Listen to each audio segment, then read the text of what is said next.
In today's video, I am going to teach you how to update forms on Freshsales CRM. To begin, sign in to your Freshsales CRM account and look at the left-hand navigation bar.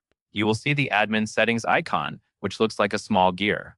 Click that gear to open the admin area.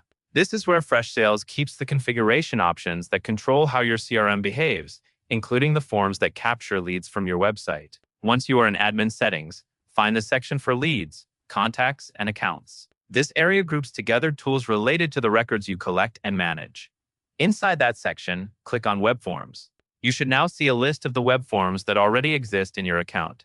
From the list, select the specific form you want to update. Make sure you pick the correct one, especially if you have multiple forms for different pages or campaigns. Opening the form will take you into the editor, where you can adjust what information the form collects and what happens after someone submits it. Next, customize the fields on the form. Look for the option labeled Add Contact Fields. Then choose the fields you want to include, such as a name field and an email field. As you add fields, think about what you truly need versus what might slow people down. For any field that is essential for follow-up, mark it as required. This helps ensure that every submission contains the key details your team needs while still keeping the form as simple as possible. After the fields are set, configure what happens after submission.